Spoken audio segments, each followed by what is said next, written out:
the Jews were seeking to kill him. Now the Jews' feast of booths was at hand. So his brothers said to him, "Leave here and go to Judea, that your disciples also may see the works you are doing. For no one works in secret if he seeks to be known openly. If you do these things, show yourself to the world." For not even his brothers believed in him. Jesus said to them, "My time has not yet come, but your time is always here. The world cannot hate you, but it hates me because I testify about it that its works are evil. You go up to the feast. I am going up to this feast for my time. I am not going up to this feast, for my time has not yet fully come." After saying this, he remained in Galilee. But after his brothers had gone up to the feast, then he also went up, not publicly, but in private. The Jews were looking for him at the feast and saying, "Where is he?" And there was much muttering about him among the people. While some said, "He is a good man," others said, "No, he is leading the people astray." Yet for fear of the Jews, no one spoke openly of him. About the middle of the feast, Jesus went up into the temple and began teaching. The Jews therefore marveled, saying, "How is it that this man has learning when he has never studied?" So Jesus answered them, "My teaching is not mine, but his who sent me. If anyone's will is to do God's will, he will know whether the teaching is from God or whether I am speaking on my own authority. The one who speaks on his own authority seeks his own glory, but the one who seeks the glory of him who sent him is true, and in him there is no falsehood. Has not Moses given you the law? Yet none of you keeps the law. Why do you seek to kill me?" The crowd answered, "You have a demon. Who is seeking to kill you?" Jesus answered them, "I did one work, and you marveled at it. Moses gave you circumcision, not that it is from Moses, but from the fathers. And you circumcise a man on the Sabbath. If on the Sabbath a man receives circumcision, so that the law of Moses may not be broken, are you angry with me because on the Sabbath I made a man's whole body well? Do not judge by appearance, but judge with right judgment." The Gospel of the Lord.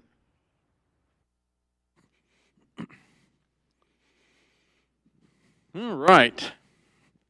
Y'all may be seated. John chapter 7. We will probably not get to verse very far today. As I was prepping this week, I realized I prep more verse than I have time to prep. And I know some of you, like Delight, can't wait to get home and watch the Cowboys get destroyed. So, I want to be sensitive to her for that. So we will probably stop early. Can we bring, do you see me squinting? Yeah. I don't know if you can tell, but it's like looking, there we go. My goodness, it's like looking into the sun. It's like, my retinas, they're gone. No, anyhow. John chapter 7. John chapter 7 has a lot going on in it. We typically, when we read over John chapter 7, we don't know timelines, so we don't understand the obvious statements in the text. Secondly, there's things going on within the text.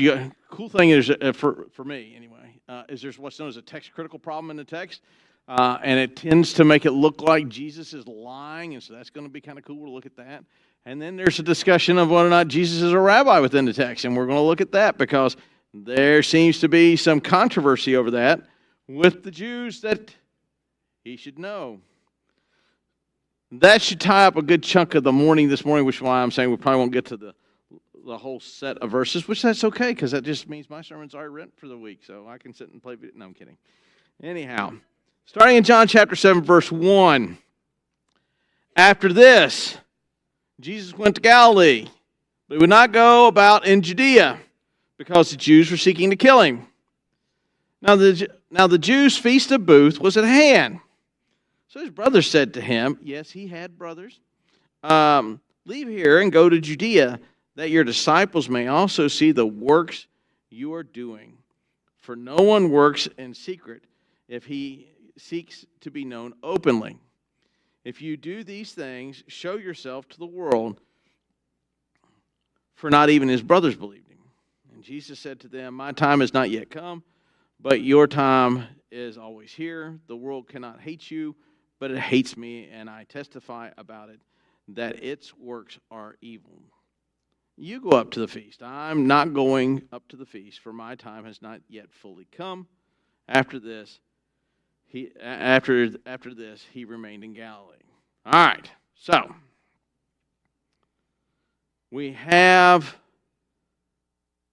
a couple things going on. First of all, we're given a timeline coming right out of the top. He stays up in Galilee. Now, he's up here, and it makes it sound like he's like there for like 2 days, and he's like going on a vacation. He's just bouncing back and forth. He's up there for a while, bouncing back and forth. Other Gospels record a little bit more what's going on. And then you have this weird phraseology of, it's the Feast of Booths. This is right before Passover. That's when this Feast of Booths comes in. And the next time you'll have this language again is 1 year later. It's when they go to crucify him. So you have the mark of this is the last year of his ministry, which is why he knows that down in Judea they are seeking to put him to death, because he has done things, if you've not noticed, from his ministry that tends to be kind of off-putting. If you weren't here for all of John chapter 6, you'll find out that Jesus ran counterculture to the church growth movement in the fact that he had 15 to 40,000 people at his assembly, and he ran them all off, to include some of his disciples.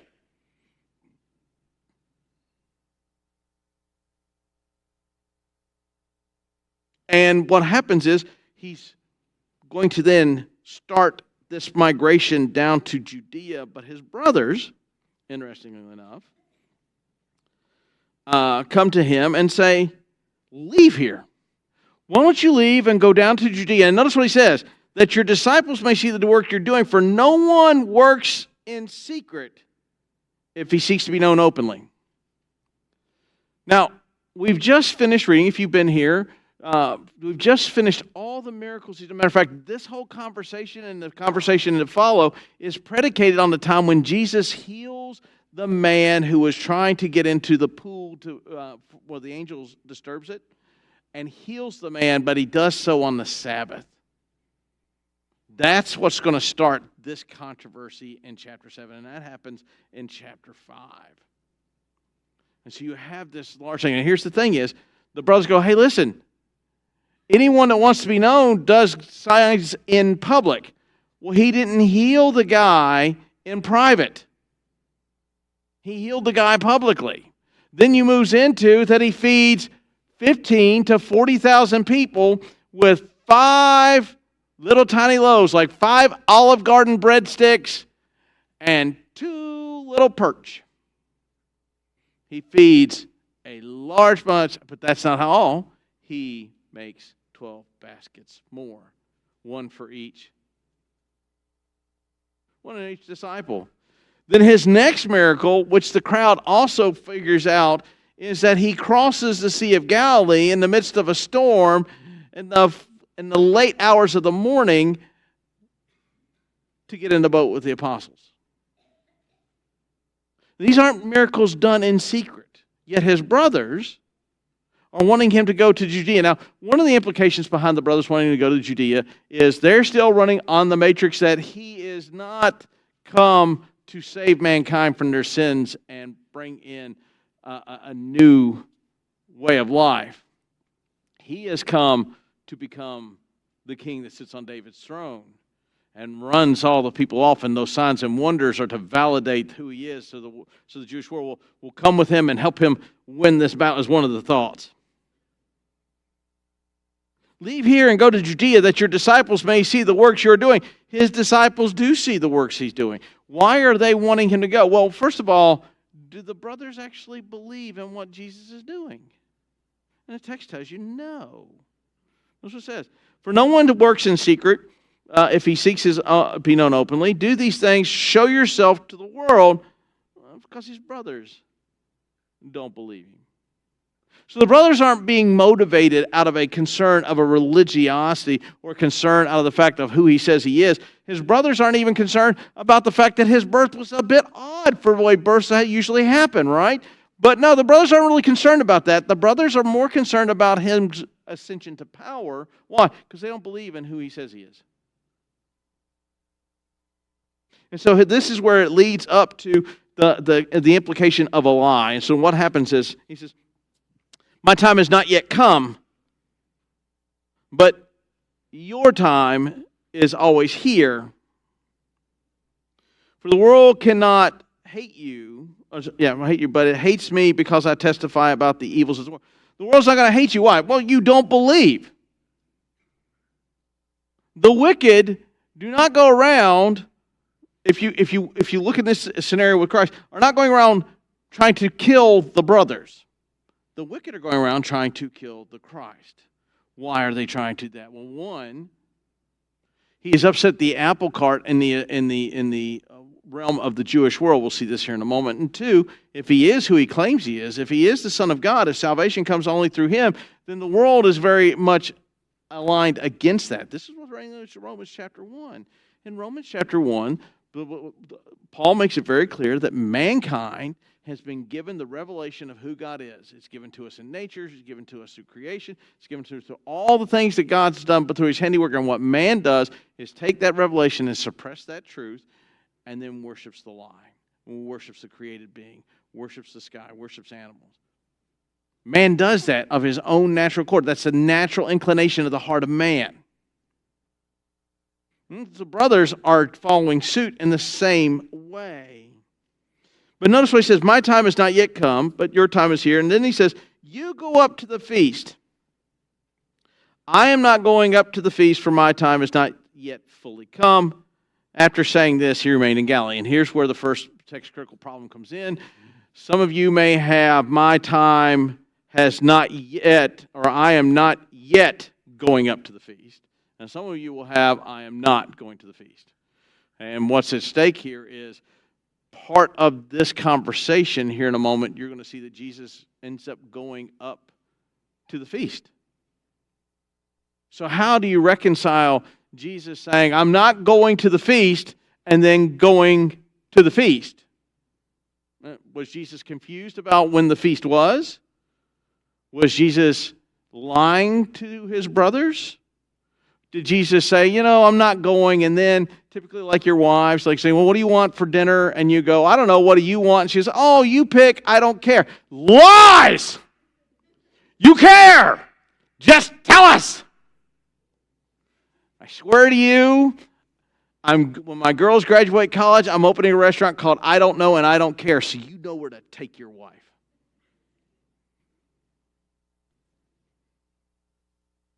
Is he doing that kind of game? Oh, I'm not going. 5 minutes.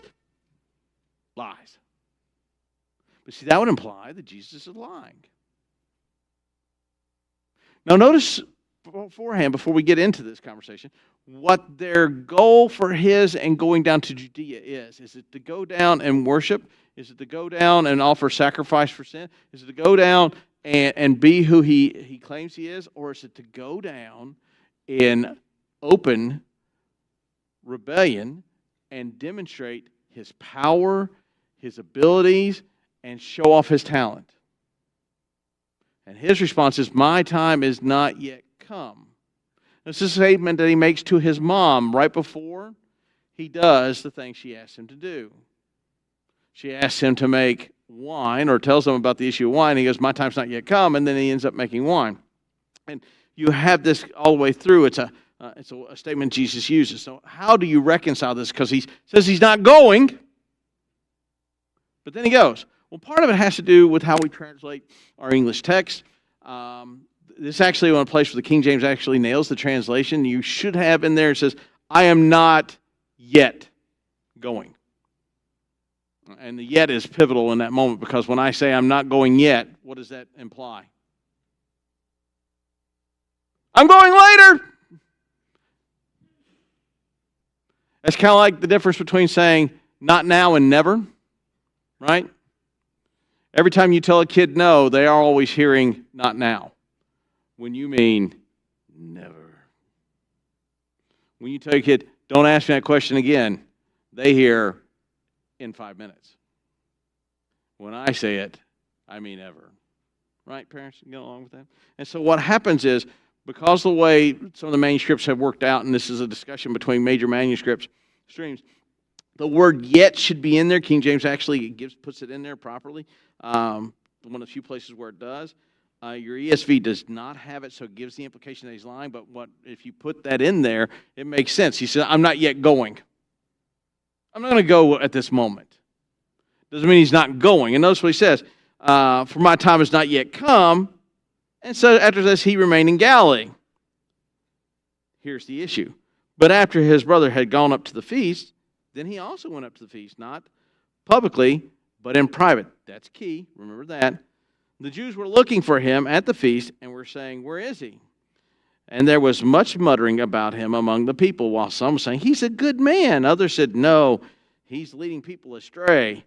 Yet for fear of the Jews, which is a weird statement, we'll talk about that, no one spoke openly of him. So, I'm not going.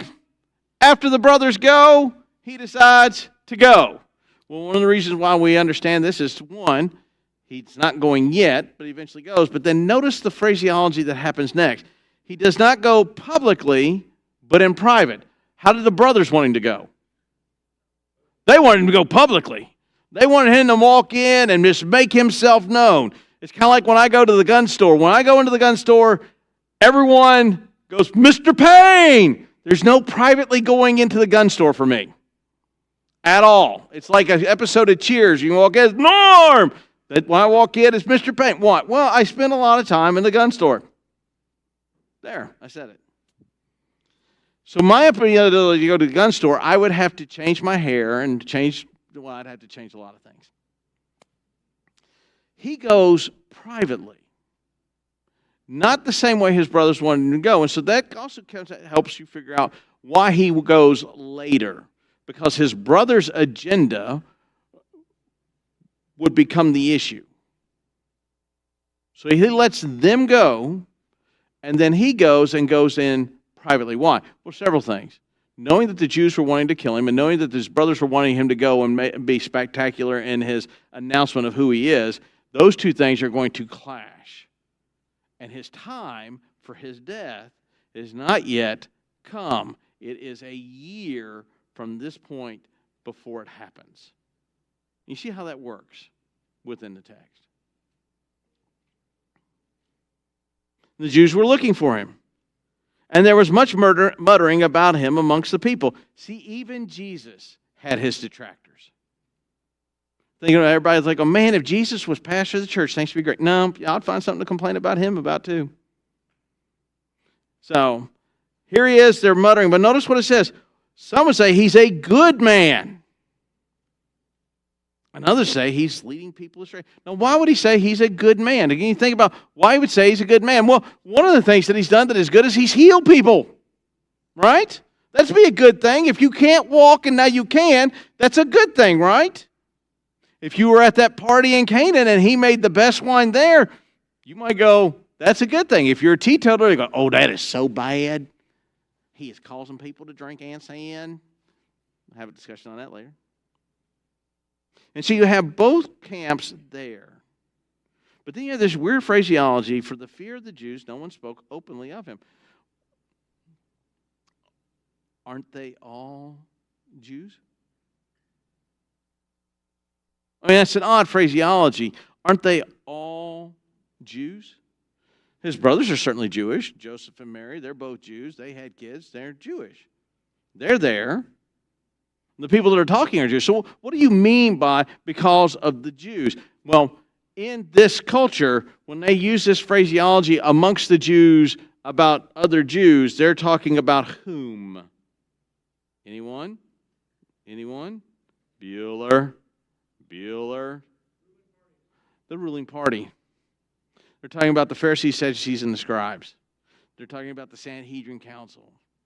They're talking about those folks. Now, why is that? Because those folks are going to play into this role here in a minute. And so when we read this and we go, man, this doesn't make any sense. They're all Jews. Why does he say they're worried about Jews? Because he's differentiating between the Jewish authorities and the Jewish people. Now, back in 6, he was talking to the Jewish people and some of the Jewish authorities that were amongst them. Here, you have this divergent. So now what's happening here? About the middle of the feast, Jesus went up to the temple and began teaching. And the Jews marveled, saying, how is it that this man has learning when he has never studied? So Jesus answered them, my teaching is not mine, but is who sent me. If anyone's will is to do God's will, he will know whether the teaching is from God or whether I am speaking with my own authority. The one who speaks on his own authority seeks his own glory, but the one who seeks glory of him who sent him is true. And in him there is no falsehood. Has not Moses given you the law, yet none of you keep the law? Why do you seek to kill me? Now we read this and we don't know what it's saying. Because what's going on here, and much of this conversation is a discussion about authority. And for the Jews, it has a different understanding than what Jesus is actually saying. But yet what's happening is Jesus is developing within the rabbinical system, but he is not doing things the way a typical rabbi, especially an itinerant rabbi, would be doing. And let's begin with this. And this was this. About the middle of the feast, he went up at the temple and began to teach. And they marveled at him and said, how is it that this man has, learning, though he's not studied? The technical term for this word learning is that he knows his letters. That's how you would translate it. The implication for us would be, how is it that he's able to read and write? But that would not be accurate if we were to put that reading upon the text, because in the Jewish world at this time, it was one of the most literate populaces in the Roman world. They could read, they could write, and they could probably read and write in multiple different languages. And so what happens is they're not talking about his ability to read and write. It's his ability to speak authoritatively about the Scriptures. Now, this is going to be key because they make the point that he's never studied. Now, why is this the case? A good Jewish male has several schools to go to, and then eventually, if he wants to be an itinerant rabbi, he has to sit under a rabbi. And then that rabbi, when he sees that Jesus is about the age of 30, thinks that he could go on and be a rabbi, he will lay hands upon him and basically ordain him, and the way to look at it, to be a rabbi and then be an itinerant rabbi. The problem is they point out that Jesus hasn't had this happen to him. He hasn't had his hands laid on, or someone laid a hand on him and says, this Jesus can speak authoritatively in the school that I have trained him in. And so now the question gets to be is, how does he have authority when no one's put that authority on him? And see, for itinerant rabbis, there's only maybe 50 or 60 in the Jewish world at this time, so they would have known who he is and where he is. Here's the other thing that he does that most Jewish rabbis don't do. He has 12 disciples. A typical Jewish rabbi has 2 to 3. So in 2 cases, he has exceeded his authority because he doesn't have someone putting authority on him. And secondly, he's exceeded by having more disciples. Thirdly, the thing that he does that doesn't happen is typically the rabbi is chosen by the disciple. The disciple comes to the rabbi and says, I'd like to study with you. The rabbi thinks about it, and then he takes the person on or doesn't. In Jesus' case, he went and selected all 12. Slightly different in all these things. Now, they still refer to him as rabbi. They still talk to him in this thing, but there's a reason why they do. And a lot of it has to do is, how does he have the ability, though he's never studied? He's going to tell you why he has this authority. His authority doesn't come to him through the means of a man anointing him and saying, I make Jesus a rabbi. His authority comes to him by who he is. You see this when you go all the way back to his baptismal narrative, and you have the Father speaking from heaven, the Holy Spirit descending as a dove, saying, this is my beloved Son, in whom I am well pleased. And then in one gospel says, listen to him. His authority doesn't come through a man, and he makes this point here in a moment, by the fact that he's the Son of God. And he's also exemplified that back in John chapter 6 as he walked all the way through 5 and 6, telling everyone exactly who he is. So one of the things that he has here, so Jesus answers, said, my teaching is not mine. This would be true of a rabbi that's being questioned. Why? Because he got his teaching from another rabbi.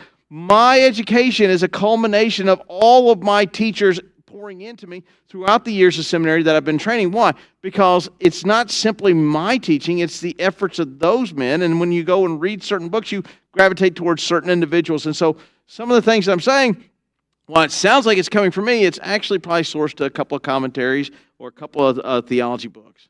My teaching is not mine, but the one who sent me. Now this again, he's making the same argument that a rabbi would have, but he's going to turn this on his head in the fact that it's not a human one that's sending him. If anyone wills to do God's will, he will know whether the teaching is from God, or whether I'm speaking on my own authority. My authority doesn't come from me. My authority doesn't come from men. My authority doesn't come because I have a wild hair. My authority doesn't come because I sniffed too much glue when I was a child. My authority doesn't come from any other place other than God the Father. Now, he's made this point in 6. He's now making this point in the temple. Before everyone questioning where, because basically what the question is not whether he's a rabbi or not. That's a secondary issue. The question is, by what authority do you have to speak about the Scripture? Now, that would be the job of a rabbi, but the question is about his authority. And his answer to the question about authority is, I get my authority not from tradition, not from man, not because I studied with a certain person. I get my authority from the Father because I am the Son, and because the Father and the Son are one. I am God. My authority comes from the Father. And what I say isn't here to glorify me, but it's to glorify God. Because if it's to glorify men, you would be able to know that. So the challenge was to his authority. Well, that was something the brothers were wanting him to assert, was his power and his authority. But yet he keeps asserting, my time has not yet come, which means he is telling them that he's going to face death. Notice what happens.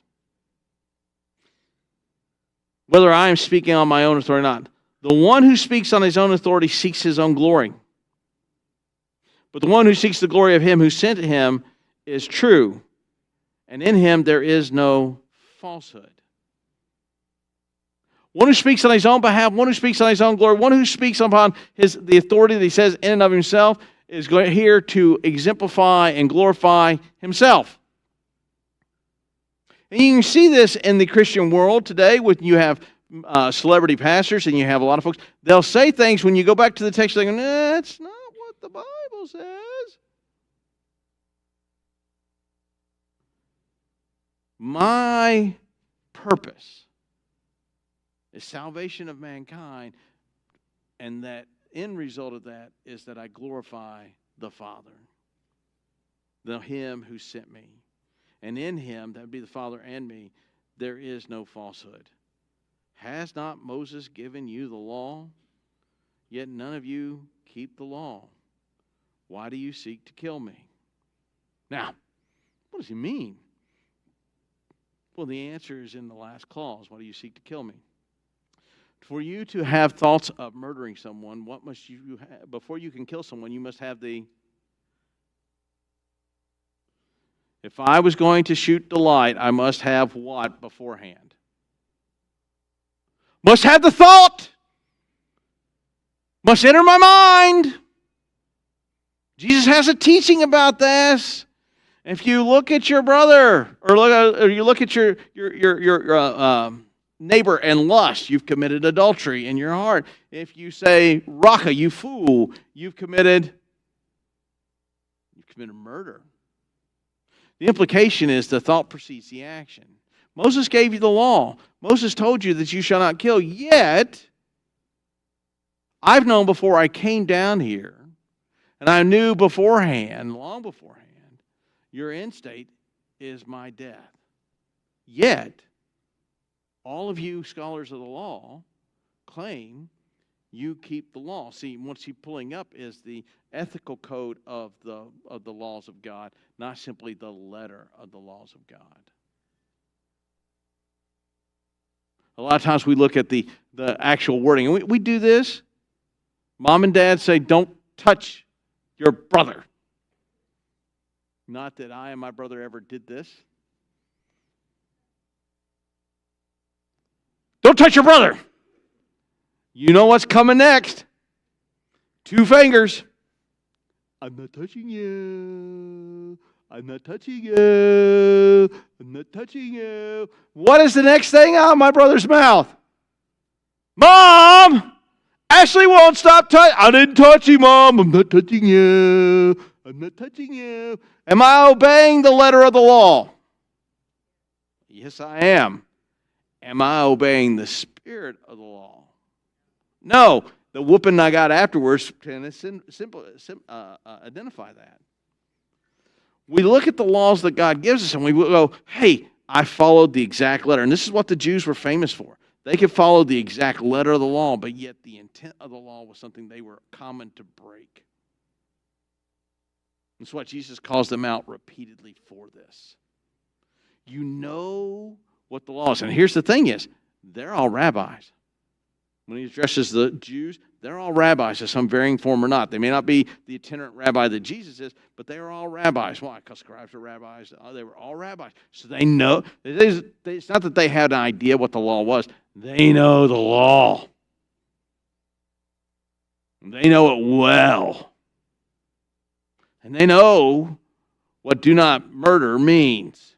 And yet, their heart and their mind is consumed with murdering him, and he calls them out for it. God gave Moses the law, and you're not following it. I'm here with authority giving you a new command, and you're not going to follow it. And it identifies the hardness of the religious leader's life. It identifies the hardness of the individuals there. It identifies the hardness of the brothers. You have this passage here that is identifying the hardness. Now, when you go back, way back to chapter 4, and you have the woman at the well. I think it's in 4. Might have been 5. I didn't look this up.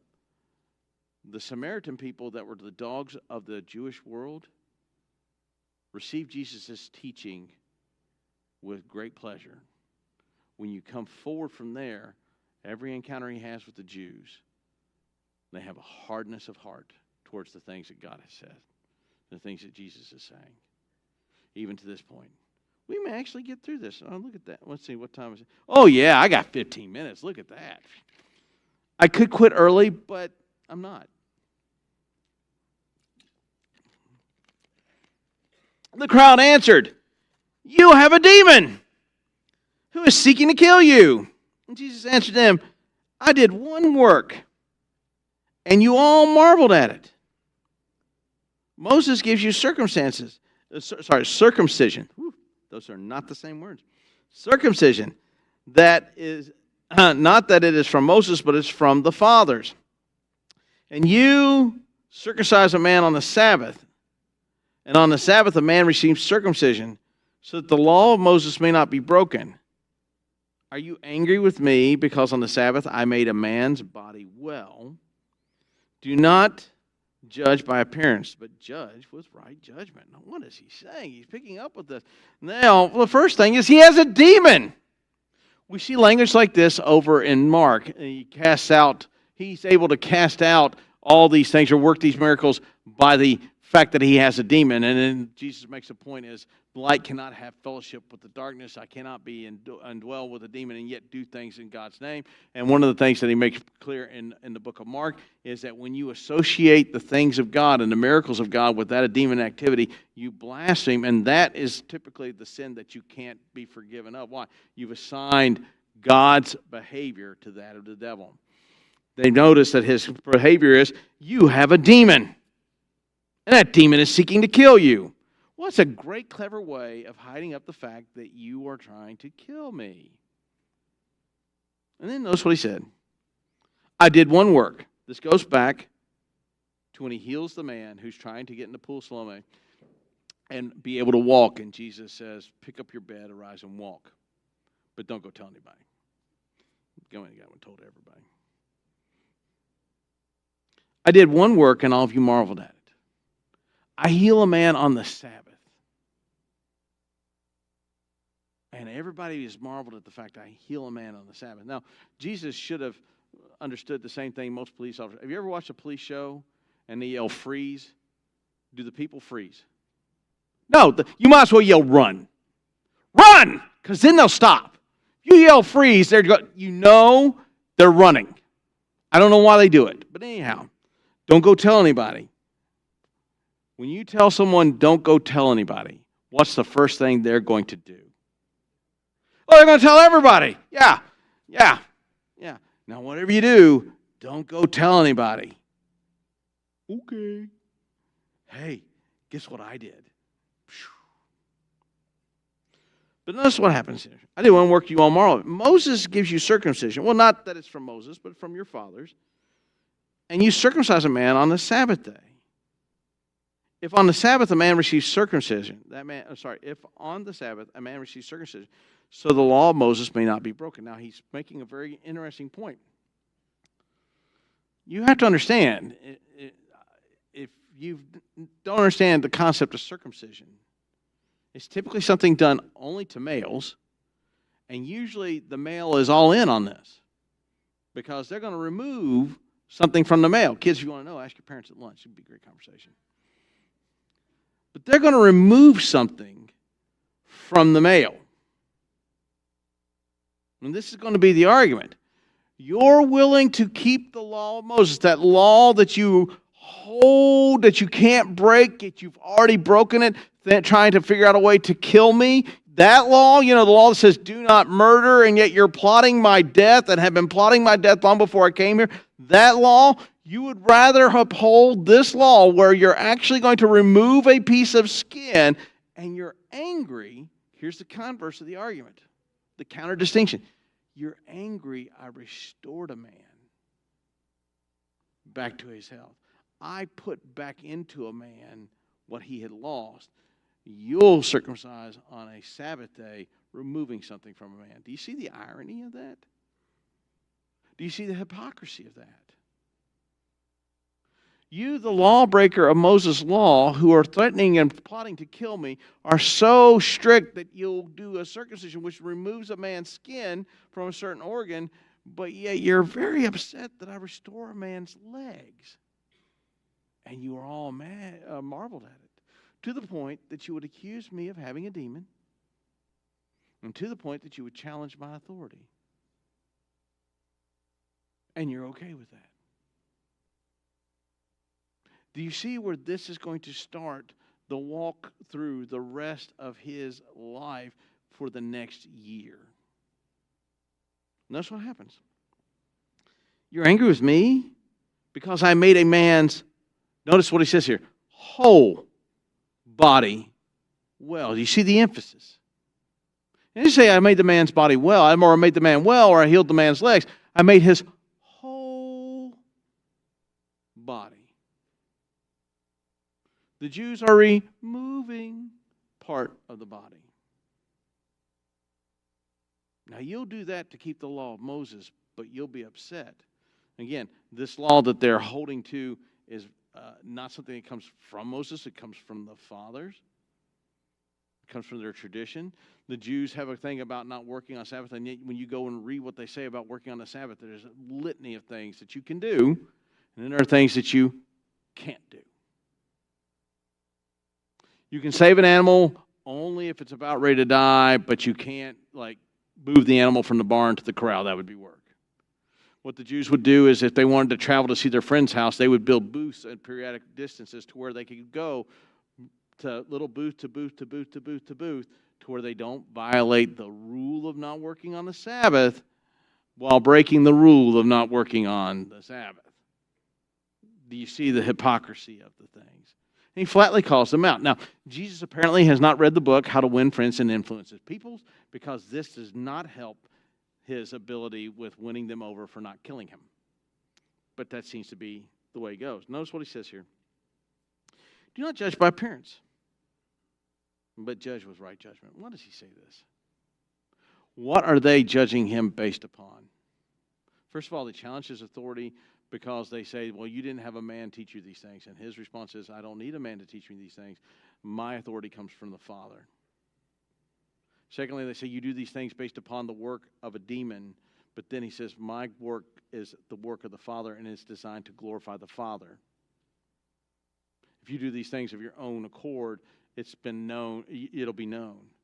Then they accuse him basically of breaking and violating the law. And he goes, listen, you're the lawbreakers. You're the ones that know what the law is, but yet you still plot to murder me. Then he demonstrates the fact that even in their rigidness, they're willing to remove a part of a man's body on the Sabbath, but they are upset at the fact that he restores a man on the Sabbath. Do you see the artificial nature of the religiosity of the Jewish world? And you go, that's great, so what? Here's the thing, folks, we fall into the same category.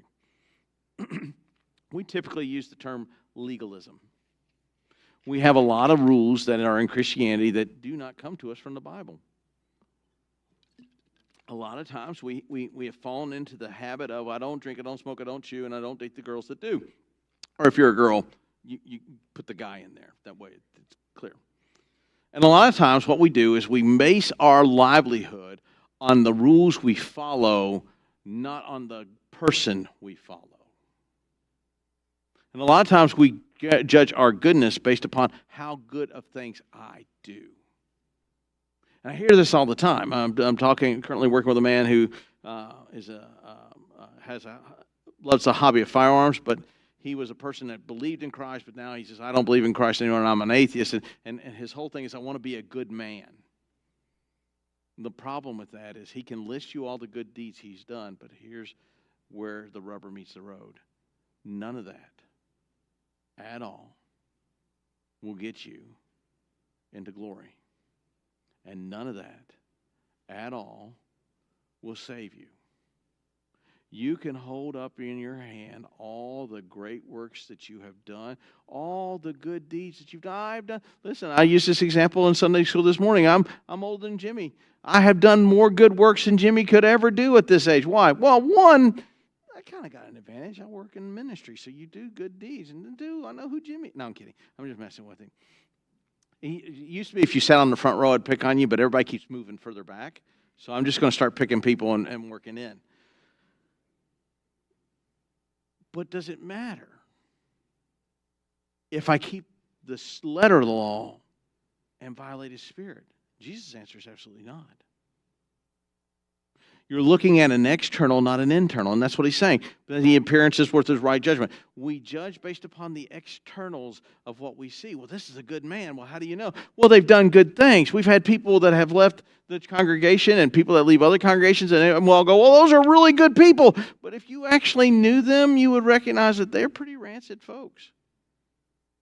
They just were able to hide their rancidness from you. They had their church persona on when you saw them. During the week, if you saw them, you would see their real person.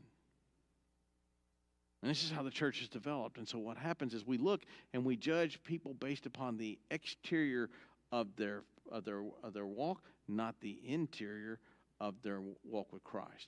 And so we look at their works and not who they put their faith into. And what Jesus is telling them is you judge an external. I judge the internal. Oh, what does that mean? Well, how do we break this down?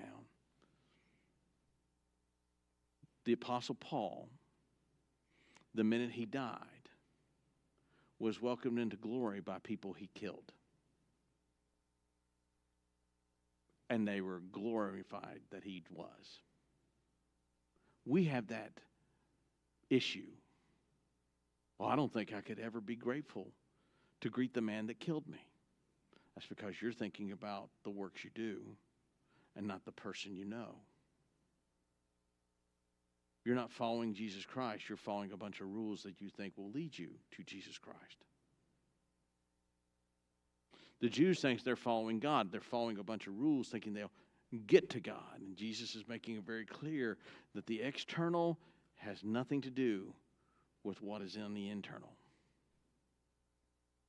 And the God you serve has more to do with where you put your hope and faith into versus whether or not you do a bunch of good deeds. And one of the things the church in America suffers with today is good men theology. And if I were to ask you privately, each one of you in an interview, I guarantee you some of you will tell me, if I were to ask you, why are you going to heaven? Your first answer isn't, I'm going to heaven because the sinless Son of God died for my sin upon the cross, went into the grave, resurrected, and rose again to where I have salvation, which is provided to me by God the Father through the work of the Holy Spirit. The answer that I will get primarily from a lot of folks all across the church in America is, well, I try to live a good life. I try to do good things. I tithe. I work at the church. Do you hear the difference between the two? One is dependent solely upon God, and the other one is dependent solely upon you. And you're here today. You've lived a life that you thought was a good life. Well, I'm a good man. I'm a good woman. I've done good things. The Bible tells us that the best our good deeds are worthless rags. I won't get into the discussion. It's pretty nasty. Worthless, vile, putrid rags. So good deeds aren't where it counts. You're here today and you do not know who Jesus Christ is. If you were to leave and die, you will die in your trespasses and sins and you will go to hell. But I'm here to tell you there's a wonderful gift that the Father provides to the death, burial, and resurrection of the Son, to the indwelling of the Holy Spirit, that you can have a right relationship with a holy God, and where you don't have to follow a list of rules, but you follow what the Son has for your life. Some of you are here today and you have been raised in the church and you think you're going to heaven. But all that you can quote or cite for why you're going to heaven are the things you've done, not the God you know. Let me help you out. You too, if you die, will go to hell. Why? Because it doesn't matter how many good things you've done. Those are an external outflow of a right heart and relationship with God. Not having the right heart and relationship with God, you can do all the good works you want. You're still going to hell. I'm going to invite you to come forward and have a conversation about who Jesus Christ is. If you've been contemplating joining the congregation, also this time is an opportunity for you to do so as the praise team leads us out in singing.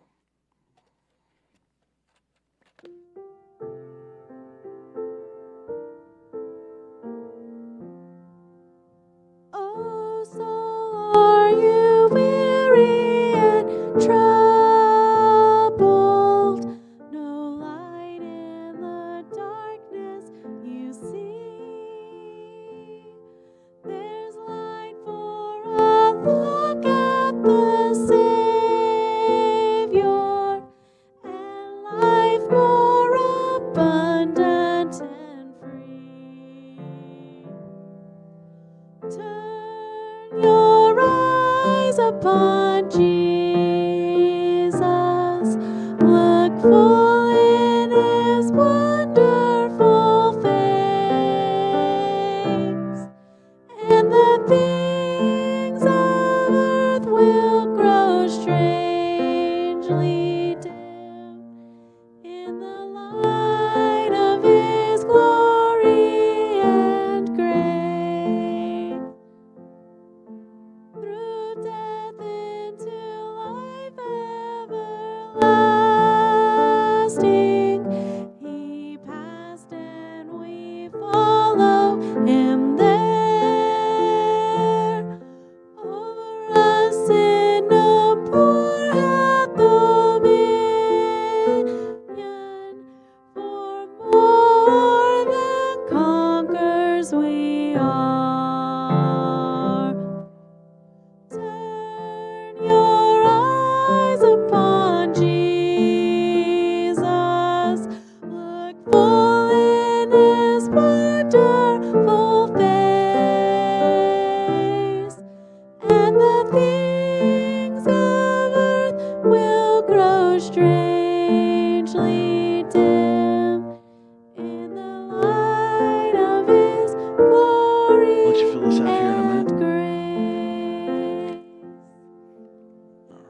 Y'all gonna be seated? All right. Now, if you're an introvert, this is a hard thing to do. That's why we like doing it to you. No, quite honestly, that's I'm a naturally introverted individual, and I always hated the handshake time, and I always hated doing this thing here. But because I'm a minister, I have to get comfortable with it. So I take great pleasure in doing it. No, I'm kidding. Hey, we got Ray Jackson here. They've been coming for a while. He said today he wanted to come and join the church, and all of God's people said, there we go. Brother, thank you for coming up here. Here in a moment, I'm going to have him stand up here with Brother Anthony, and then the other thing introverts really hate is we're going to have everybody come around and shake your hand, brother. Get ready. All right?